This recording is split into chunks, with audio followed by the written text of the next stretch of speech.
Բարև ձեզ, Արար YouTube-յան ալիքի եթերում հայրենիք կիրակնորյա վերլուծական հաղորդաշարն է։ Ձեզ հետ եմ ես Վարդուհի Ծատուրյանը եւ ինձ զրուցակիցն է այսօր Համերաշխություն կուսակցության նախագահ Սարգիս Ավետիսյանը։ Բարև ձեզ, պարոն Ավետիսյան։ Պարոն Ավետիսյան, այսօր նոյեմբերի 9-ն է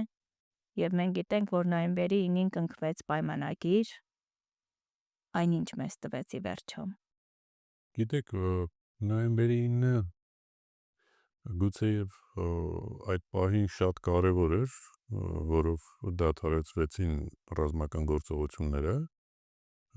բայց այն ինչ որ գրված էր նոյեմբերի 9-ի փաստաթղթի մեջ, ըստ էության հայկական կողմը չկարողացավ պահել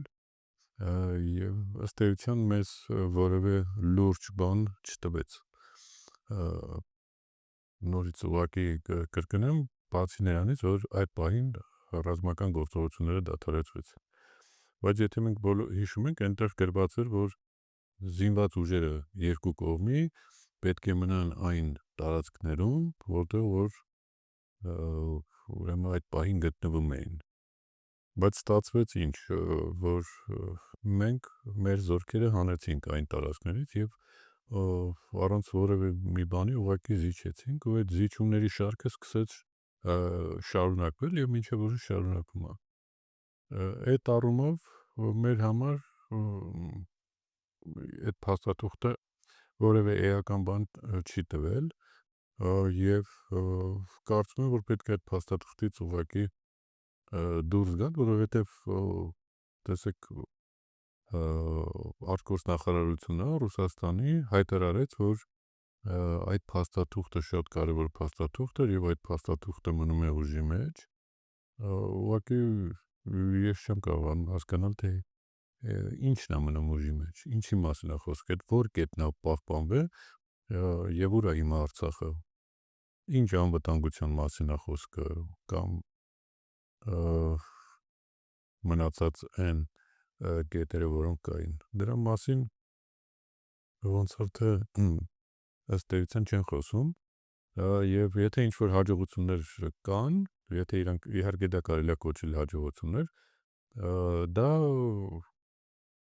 ուղղակի երկկողմանի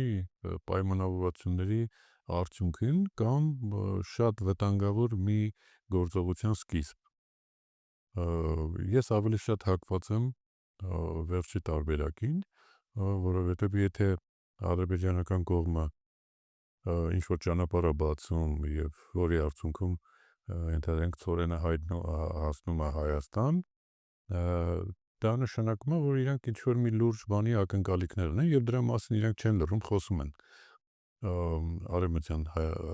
Ադրբեջան եւ այլ տարբեր տեսակի, այսպես ասած,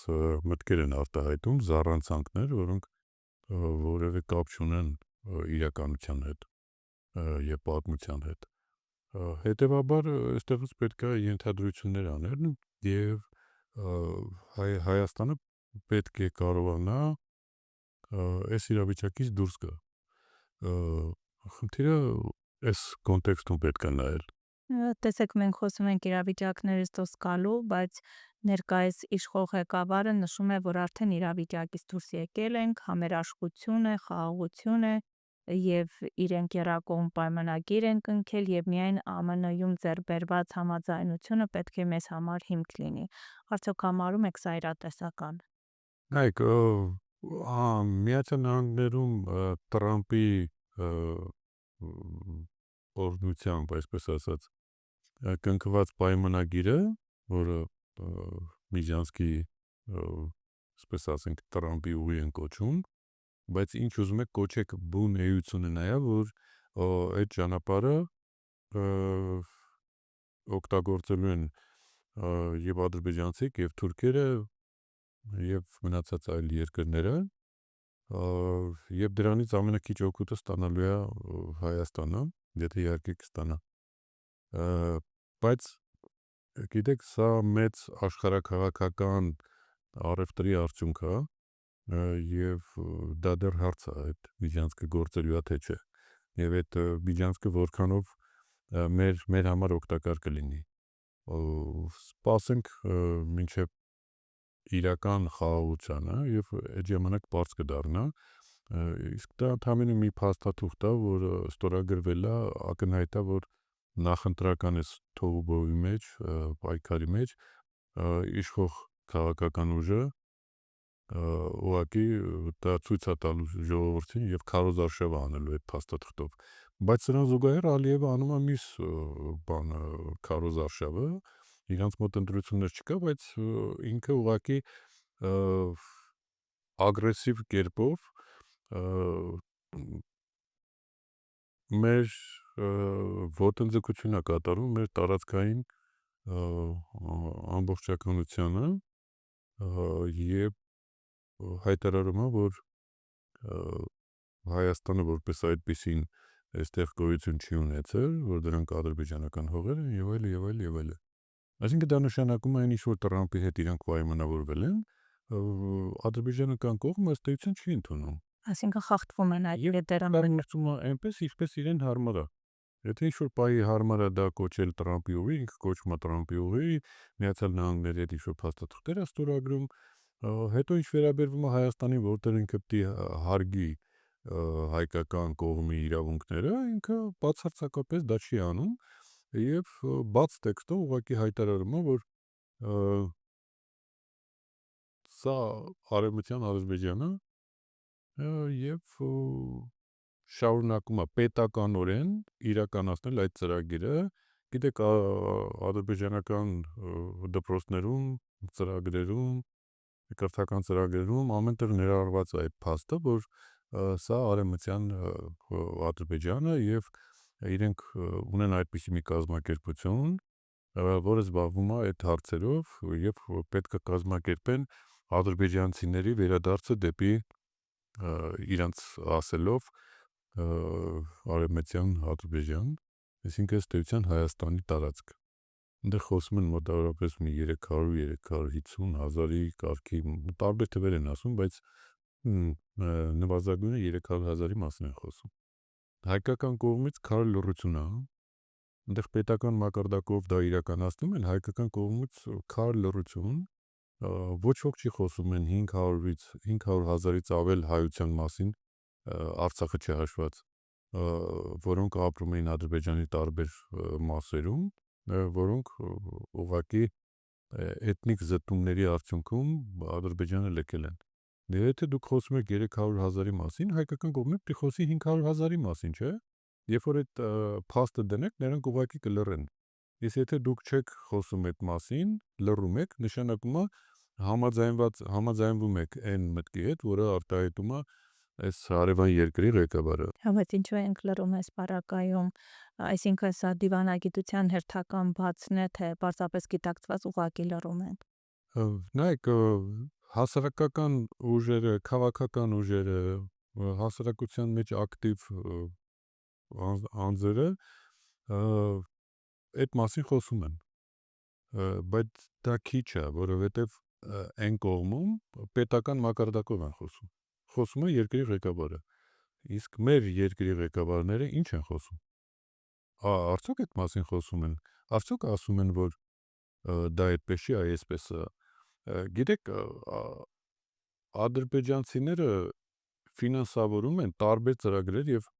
արտասահմանյան շատ երկրներում եւ այն խոշոր քաղաքական կենտրոններում միջոցառումներ են անցկացնում, որտեղ անընդհատ խոսում են այդ մասին, գիտնականներ են հրավիրում, գիտաժողովներ են կազմակերպում, որտեղ ապացուցում են, որ իրականում իրանք ճիշտ են ասում, այսինքն Հայաստան չի եղել եւ այլ եւ այլ։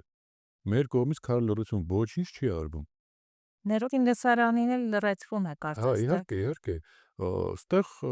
այս իշխանությունները զբաղված են ներքին լսարանը լռեցնելով, ինչպես նշեցիք, եւ քաղաքական գործիչներին ճնշելով,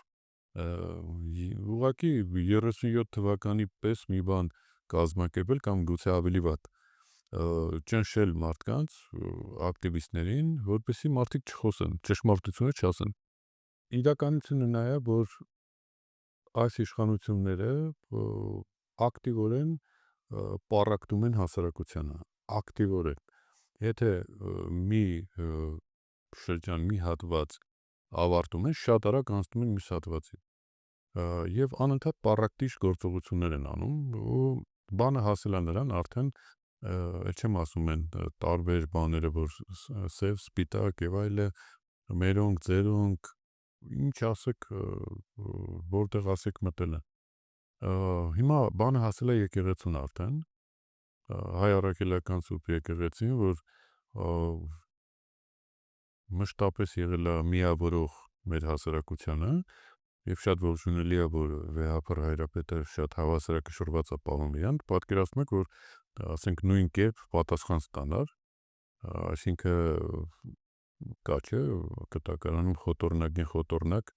եթե նույն ձևով վարվեին իշխանությունների հետ, ինչ կկատարվեր մեր ազգի հետ։ Հիմա վեհափառը իր տեղում է, իրան հավասարակշռված է պահում, բայց իշխանությունները շատ ագրեսիվ են,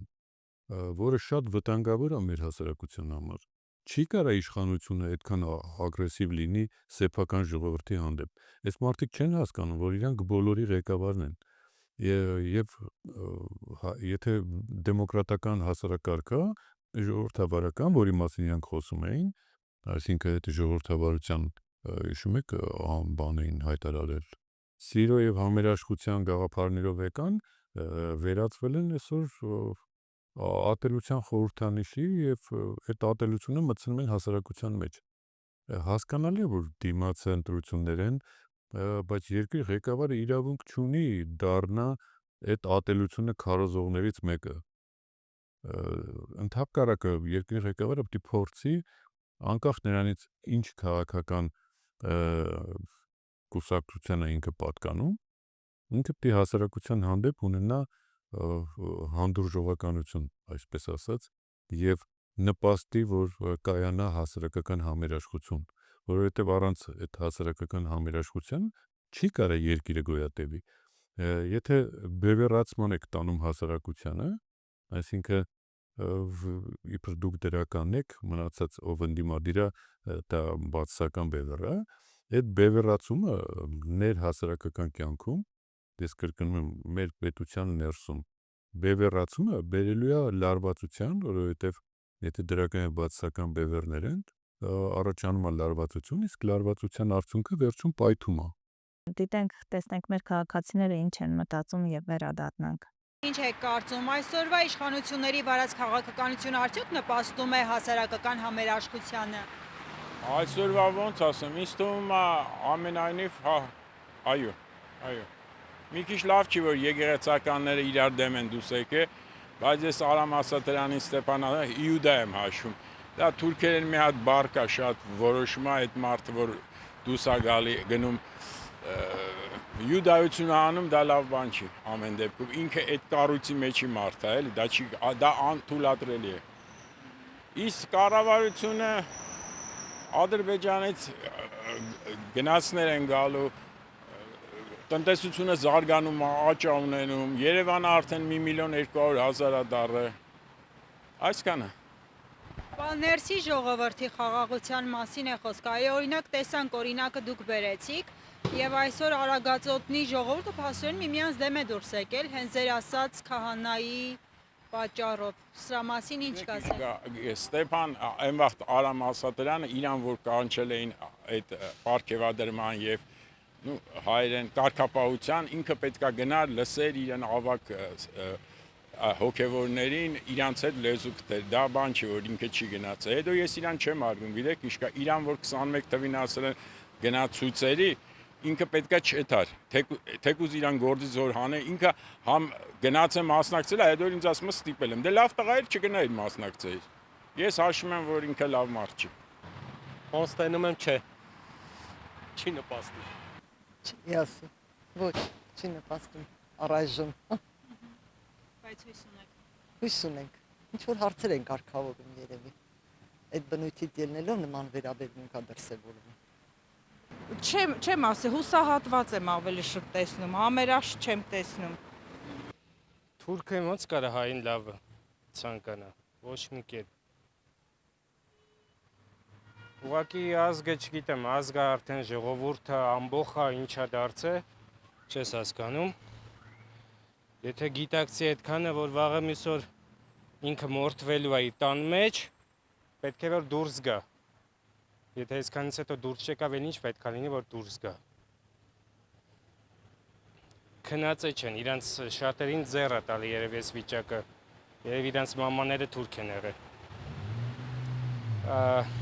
Շատ ավելի բաներ կասեմ, բայց կարիք չկա ցենզուրայից դուրս գամ, Նիկոլը գիտի ինքը ով է, ինչ է։ Ոչ մի բան էլ չի նպաստում։ Ինչ ասեմ, կապիկություն է էլի սա։ Այդքան բան էլ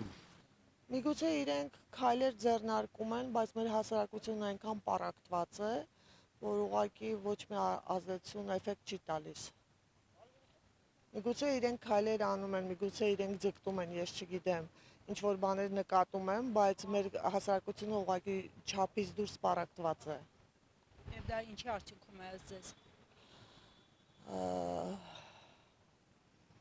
Ուղղակի տարբեր կարծիքներ են, բևեռացված է հասարակությունը։ Ես կարծում եմ, որ մենք այդպիսի իշխանություն ընդհանրապես չենք ունեցել, որ միավորի մեզ, մեր ազգի ցավը դրանում է։ Ես միշտ մտածում եմ, այդ ինչպես է եղել, որ սենց հզոր երկրից հետո այսքան ենք մնացել։ Ցավոք սրտի կյանքը ինձ ցույց տվեց։ Ոչ մի վլաս չի ուզում, որ համերաշխությունը լի։ Իրանք սիրում են կռիվելի, իրանք վերևից բարիշացնեն, ոնց որ ռուսական քաղաքականությունն է։ Կռվեցնի, գա բարիշացնի, ինքը լավն է լի, մենք էլ մնանք հարիվ։ Չէ, համերաշխ չի։ Ըստ ձեզ ինչի է։ Չգիտեմ, երևի թե իմ կարծիքով իշխանությունների վարած քաղաքականությունից հիմնականում արտաքին քաղաքականությունից։ Արտաքին ինձ դուրս չի գալիս իրանց վարած արտաքին քաղաքականությունը։ Իմ կարծիքի հետ է։ Լավ բան չեմ տեսնում, այդ կարող եմ ասել։ Պարոն Ավետիսյան, հետաքրքրական է մեր քաղաքացիներն էլ գտնում են, որ այսօրվա վարած քաղաքականությունը կարծես թե բեբերներ է մտցնում այսօրվա հասարակության մեջ։ Գտնում եք այդպես այս իրավիճակը։ Իհարկե, դե բնականաբար իշխանությունը ինքն է լարվածություն մտցնում։ Ինքը լարվածություն մտցնում է հասարակության մեջ։ Տեսեք, ոչ մի լարվածություն չկա եկեղեցու հանդեպ։ Նույնիսկ վարչապետի աթոռը զբաղեցնող անձը այդ մասին խոսում է, չէ՞, ասում է, որ ունենց հանգիստ էլ ապրում եք, ոնց որ ոչինչ չի եղել, բան, այսինքն ինքը իր խոսքում ասում է, որ լարվածություն չի եղել երկրում եկեղեցու հանդեպ։ Բայց ինքը մտցրեց այդ լարվածությունը եւ պարակտում բերեց պարակտման հասարակությանը։ Գիտեք, բոլոր ժամանակներում այդպես է եղել, երբ որ ուզում են ինչ-որ մի բան պարակտեն, եւ խոսքը մասնավորապես հենց եկեղեցուն է վերաբերվում, եթե ուզել են եկեղեցին պարակտեն, գնացել են կոնկրետ անձերի հետևից։ Իբր այդ կոնկրետ անձերն են մեղավոր, այդպես եղել է նաեւ Մեծ Բրիտանիայում, Անգլիայում, երբ որ այդ process-ները կազմակերպում էին եւ փորձում էին եկեղեցուց վերցնել այդ իրավունքները։ Հիմա այս նույն բանը հիմա է կրկնվում եւ այս մարդը ոգեշնչվել է երևի տարբեր գրքեր կարդալով ու փորձում է դա իրականացնել Հայաստանում։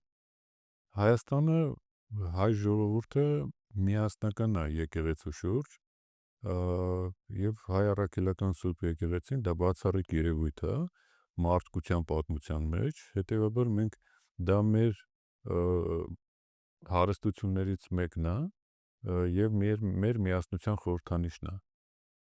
Մենք միշտ սովետական միության ժամանակ միշտ խոսում ենք այն մասին, որ Հայաստանում միատար ենք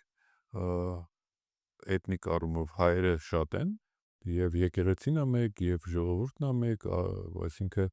90%-ից ավել հայություն է ապրում Հայաստանում եւ դա առավելություն էր համարվում։ Հիմա ինչ է կատարվում Հայաստանում։ Հիմա դա խախտվել է եւ եկեղեցին արդեն բաժանում են։ Մեր առաքելական եկեղեցին հիմա ըստ էության մասնատել են կամ փորձում են մասնատել։ Ես վստահ եմ, որ եկեղեցին հաղթող է դուրս գալու այս ամեն ինչի միջից, բայց այդ փորձը շատ թանկ է նստելու մեր վրա։ Հիմա տեսեք, ասում են հիմա եկեղեցու գլուխ չունենք այս պարագայում։ Դե հիմա ես չգիտեմ ինչի մասին է ինքը խոսում, որովհետև եթե այդ տրամաբանության մեջ խորանանք, ինչ-որ շատ վատ տեղ կհայտնվենք մենք բոլորս, որովհետև եթե խոսում է նրա մասին, որ մենք կաթողիկոս չունենք, բա վեհապար Հայրապետը ով է, նա խոսքը Հայաստանի մասին չի, ամենայն հայոց Հայրապետի մասին է խոսքը, ամենայն հայությունը, ոնց է, ինչ է մտածում այս հարցի մասին, Հայաստանը այդ հայության մի մասն է, ընդ որում փոքր մասը, մեծ մասը մեր ազգի գտնվում է աշխարհում մեկ, և ամենայն հայոց կաթողիկոսը բոլոր հայերի կաթողիկոսն է, և մի հատ փոքր հատվածի մի հատ փոքր խումբ դուրս է եկել վեհապարի դեմ, հասկանում եք, սա մի քիչ պետք է ճիշտ հասկանալ, և բոլոր այն հոգևորականները, որոնք ընկնում են այս ազդեցության տակ, ես խորհուրդ կտայի, որ ճիշտ որոշում կայացնեն և դեմ դուրս չգան ըստ էության հայ առաքելական եկեղեցու գործունեությանը, որովհետև իրանք կարող է և չհասկանալով խաղում են շատ վտանգավոր խաղ, ուզում են պառակտեն եկեղեցուն։ Տեսեք, եկեղեցու հիմնական գաղափարախոսություններից մեկն էլ նաև միաբանությունն է։ Մենք այսօր կորցնում ենք մեր միաբանությունը, թե եկեղեցու ներսում, թե հասարակության մեջ։ Արդյոք չեք գտնում, որ սա թիրախավորված գործընթաց է։ Բնականաբար, մենք անդադ այդ մասին խոսել ենք, խնդիրը դրված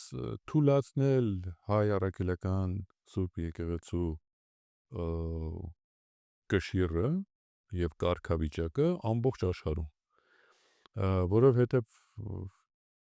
մի բան, որ հայությունը ունի և ուժեղ կողմ է, որը աշխարհում ներկայացված է, դա մեր եկեղեցին ու մեր հավատը, որտեղ ամեն տեղ ունի իր ընդգծված կարգավիճակը, նայեք Վատիկանում Էջմիածինը ունի իր հստակ տեղը և հարգանքը, վեհապար Հայրապետը ունի իր հարգանքը և կարգավիճակը, Երուսաղեմում ունի այդ կարգավիճակը և բոլոր այն կարևոր կրոնական կենտրոնում հայ առաքելական Սուրբ եկեղեցին ունի բացառիկ դեր և բնականաբար եթե կաթողիկոսը վարկաբեկված ու խայտառակված է, ինքը այդ կարգավիճակը չի ունենա, չէ՞, հենց նույն Վատիկանում, նույն Երուսաղեմում, այնտեղ կսկսեն այդ մեր եղած Էջմիածին պատկանող տարածքները վերցնել ու տարբեր տեսակի կոմպրոմատներ օգտագործել, այսինքն այս հիբրիդային պատերազմը այս մարդկանց ձեռքով մտցրել են մեր ժողովրդի մեջ, մեզ ներսից քանդում են, որպեսզի այդ քանդիչ գործողությունները դադարի, պետք է գնալ միավորող գործողություններին, այն քաղաքական գործիչը, այն պետական գործիչը, որը կխոսի պառակտման մասին, ինքը հայ ժողովրդի թշնամին է, կապ չունի այդ դիրքերի որ մասում ես, ընդդիմադիր թե դիմադիր, եթե նույնիսկ ընդդիմադիր գործիչները կխոսեն պառակտման մասին, դա վտանգավոր է հայության համար, ընդհանրապես պետք է խոսել միավորումների մասին, պետք է խոսել այն մասին, որը ազգի միավորում է, պետք է խոսել համերաշխության մասին, հասարակական համերաշխության մասին, իշխանությունը խի չի ուզում համերաշխության մասին խոսի, ինչի չի ուզում առաջարկի, որ ասի մենք բոլորս հայ ենք, մենք պետք է իրար սիրենք, եկեք սիրո և համերաշխության մթնոլորտում, դուք ախր այդ ծրագրով եկեք, այդ պլակատները գրել եք, դուրս եկեք փողոց, սիրո և համերաշխության, երևի չեք էլ հասկանում այդ համերաշխություն ինչ է նշանակում, այնքան որ բառեր օգտագործում եք, հիմա բա իշխանություն եք, բայց սերն ու համերաշխությունը մտցրեք հասարակության մեջ, ինչ որ որոշվի հասարակության մեջ, պետք է սիրո և համերաշխության մթնոլորտի մեջ որոշվի, գիտեք, աշխարհում դեռևս չկա մի տեղ, մի երևույթ, որտեղ չարությունը բերի հաջողության, ցանկացած տեղ վերցրեք, ատելությունը երբեք լավ բանի չի բերում, ատելությունը ծնում է ատելություն, իսկ այս մարդիկ ոնց որ չուզենան, որ դա ստացվի Հայաստանում, մեր ուժը մեր համերաշխության մեջ է, եթե մենք իրար չսիրենք, իրար չհարգենք, այդ համերաշխությունը մենք չպահենք, շատ հարցեր կան, որոնք շատ հարցերում տարաձայնություններ կան։ Իսկ ով է ասում, որ նախորդ իշխանությունները եսի մի ինչ կարգավիճակում էին, ժողովուրդը իրանց սիրում էր։ Իհարկե չէ, տես չէր, բայց սահմաններ կա, որ չի կարելի անցնել, կամ ցանկացած հարց կարելի է, մենք լուրջ մարդիկ ենք, մենք հոգեկան հիվանդներ չենք, որ անընդհատ վախացնելով, գժությունների մասին խոսալով փորձես հասարակությանը բան անել, ենթարկացնել։ Ի վերջո հարցեր կան, որոնք չպետք է հանրայնացվեն։ Իհարկե կան, լիքը հարցեր կան։ Ամենափոքր բանը բերում եք, դարձնում եք հասարակական քննարկման առարկա, ու ասենք այն կարգի բաներ, լուրջ թեմաները թողած, ընկել են մանր-մունուր բաների հետևից, հետո իրանց խելքով, իբր իրանք այնքան խելոք են, որ այդ մանր-մունուր բաները մեծ թեմա են սարքում։ Աշխարհը ծիծաղում է մեր վրա։ Ու զբաղացնում է ժողովրդին կապ։ Ով է ասում, որ Վատիկանում խնդիրներ չկա։ Ով է ասում, որ մահմեդական աշխարհում չկան խնդիրներ։ Բայց ով է իրանց ներքին բաները հանում, սես դնում աշխարհի առաջ, ասում էսպես է։ Հետո ինչ։ Դրանով ինչի եք հասնելու։ Կործանելու եք երկիրն էլ, դուք էլ հետո կործանվելու եք։ Գիտեք, ամենավատ բանը տգիտությունն է։ Եվ տգիտությունը ընդհանրապես, երբ որ դուրս է գալիս եւ հասնում է քաղաքական բան, ասպարեզ է մտնում, եւ այդ դառնում է շատ վտանգավոր։ Եթե մարդը տգետ է, անօգուտ է այդ մարդու հետ խոսել։ Եվ դա ամենամեծ բանն է, վտանգն է հայ ժողովրդի համար։ Հայերը միշտ խելացի են եղել եւ մենք այդ առումով բացառիկ ժողովուրդ ենք, բացառիկ ազգ ենք, որ կարողացել ենք ինչ-որ բազմաթիվ խնդիրների մեջից դուրս գալ։ Բայց հիմա ինչ-որ մի հատ որոշակի հատվածի մեջ ժողովրդին այն աստիճանի են հասցրել, որ մարդիկ ուղղակի մտածելու ունակությունը կորցրել են, բնազդաբար ապրում են։ Իսկ բնազդով ապրող ժողովուրդներին վերջը լավ չի լինում, շատ վտանգավոր է դա։ Պետք է այս իրավիճակից դուրս գալ եւ ամեն ինչ անի, որ Համատարած տգիտությանն է տարբեր դարձել։ Դե բնականաբար այդ տգիտությունը բերում է հենց այդ վիճակին, անտարբեր են դառնում, հետո որոշում են փախնել երկրից, հեռանալ երկրից, չփախնել, հեռանալ երկրից, որովհետև հասկանում են, որ ոչ մի լավ բան հնարավոր չի, ատելության մթնոլորտում ոչ մի լավ բան չի ստացվի։ Մեր կուսակցությունը մշտապես այդ թեման խոսել է եւ միշտ առաջարկել ենք համերաշխության,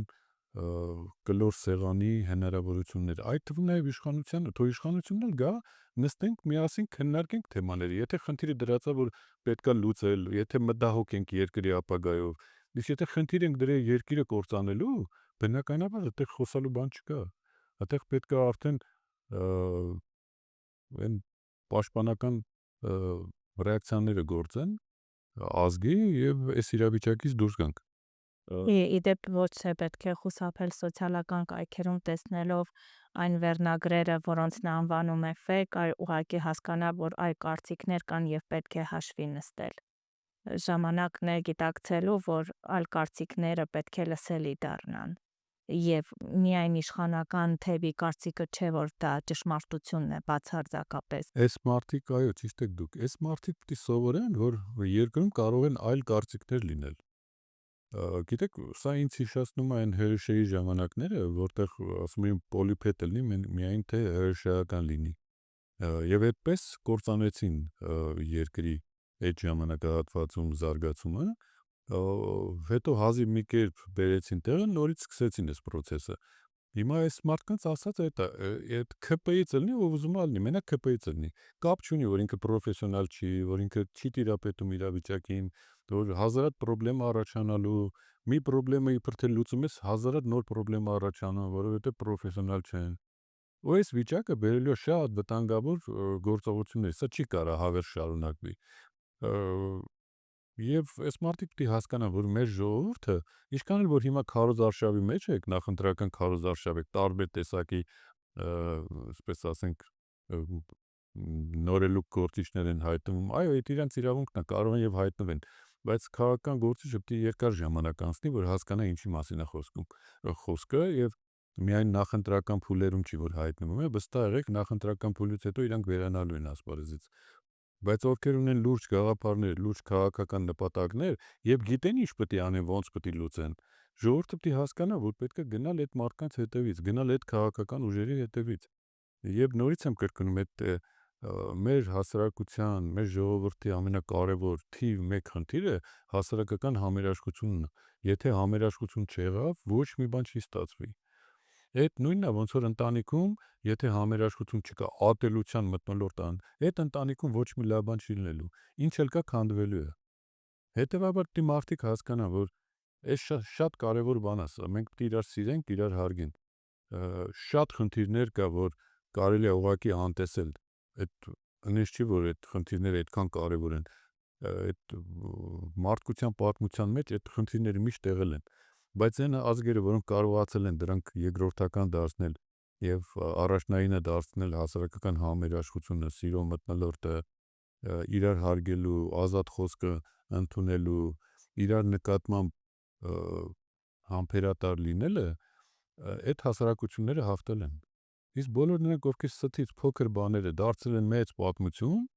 դրանք ուղղակի կործանվել են, ասպարեզից վերացել են։ Դուք գաղափարների մասին եք խոսում, ես ուզում եմ անդրադարձ ունենանք Լարմասի մասին։ Դարմասի հիմնադիրը ցավոք Գերման Լալայանը այլևս մեզ հետ չէ։ Եվ մեր ազգը կորցրեց այդ մեծ հայորդուն, որը բավականին մեծ ճանապարհ էր անցել, փառահեղ, եւ իր գործնեությամբ, իր գաղափարներով փորձում էր համասփյուր հայազգին միավորել։ Այո, շատ ճիշտ է, ցավոք սրտի մեզնից հեռացավ մեր ընկերը Գերման Լալայան, որը Լարմաս գաղափարախոսության հիմնադիրը եւ առաջնորդներ եւ է։ Մենք այդ գաղափարախոսությունը բնականաբար տանելու ենք առաջ, քանի որ ուղղակի մեր ընկերը ֆիզիկապես մեր հետ չի, բայց գաղափարապես մեր հետ է։ Ցավոք սրտի այդպես է լինում միշտ։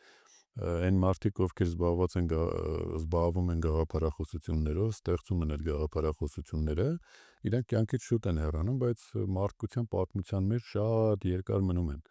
Հիմա մեր ազգի համար շատ կարևոր գաղափարախոսություն ստեղծվեց, հիմնադրվեց եւ ինքը գործում է այդ գաղափարը։ Ուղղակի ցավոք սրտի նորից մեր ընկերը մեր հետ չի ֆիզիկապես։ Գիտեք, որ այդ մասին մենք ծրագրում ենք, չէ՞, որ առաջիկա մի հաղորդում պետք է նվիրված լինի անձամբ Գերման Լալայանին, իր կենսագրության, իր գործունեությանը եւ այն աշխատանքների մասին, որոնք մեր հասարակության լայն հատվածներին այդքան ծանոթ չեն, բայց կյանքը շարունակվում է եւ ամենամեծ հիշողությունը նա է, որ մարդու գործը մնում է եւ մարդու գործն է, չէ՞, անմա, այսինքն մենք ինչ որ պահի բոլորս գնալու ենք աշխարհից, բայց գործը մնում է եւ այդ գործը պետք է օգուտ բերի մեր երկրին։ Ինքը շատ վստահ էր, որ այս հաջողություն ունենալու ենք, չնայած բազմաթիվ խնդիրների, որոնք փորձում էր լուծել։ Կարծում եմ, որ Բայց նա իրենից հետո թողել է հզոր մի սերունդ, այո, որը աշխատում է այսօր էլ եւ շարունակելու է միասնության գաղափարախոսությունը, ազգային գաղափարախոսությունը։ դա միակ ճանապարհն է, որը մեր ամբողջ ներուժը միավորելու է եւ բերելու է կոնկրետ հաջողությունների։ Ուրիշ տարբերակ գոյություն չունի, ուղղակի գուցե դժբախտաբար, բայց ուրիշ տարբերակ չկա։ Մեր հաջողությունները կախված է մեր միասնական լինելուց։ Իսկ մեր միասնական լինելու բանաձևը տվել է հենց ինքը Գերման Լալայան։ Մեզ հաջողվեց մեր պատմության ընթացքում ձևակերպել այդ գաղափարը եւ գործի մեջ դնել։ Եղել է պատմության ընթացքում շատերը, որ ինչ-որ բաներ մտածել են, բայց դա մնացել է թղթի վրա, դա չեն կարողացել իրականացնել, դա չի ստացվել գուցե ինչ-որ առումներով կամ պետությունը խանգարել է դրան, որ այդ գաղափարը տարածվի։ Հիմա այս դեպքում այդպես չի, այս դեպքում սա թղթից բացի դարձել է գործ, մտել է մարդկանց մեջ ու գնալով օր-օրի, ժամ-ժամի մեծանում այս գաղափարի կողմնակիցները, որովհետև եթե դու հայ ես, այս գաղափարը լսելուց հետո չես կարա չմտնես սրա մեջ։ Սա կուսակցական գաղափար չի, սա ազգային գաղափար է, հետևաբար ես կարծում եմ, որ այս գաղափարի մասին մենք դեռ շատ երկար ենք խոսելու։ Բարի բարոնայության մեր ժամանակը սպառվեց, հարգելի հետևորդներ, հաճախ չենք հասցնում ասել շնորհակալություն։ Շնորհակալություն քեզ մեծ հայորդի, շնորհակալություն այն գործի համար, որ թողել ես ու շարունակելու ենք։ Հավերժի փառք քեզ։ Իսկ դուք հարգելի հետևորդներ, մնացեք խաղաղությամբ, Աստված ձեզ պահապան։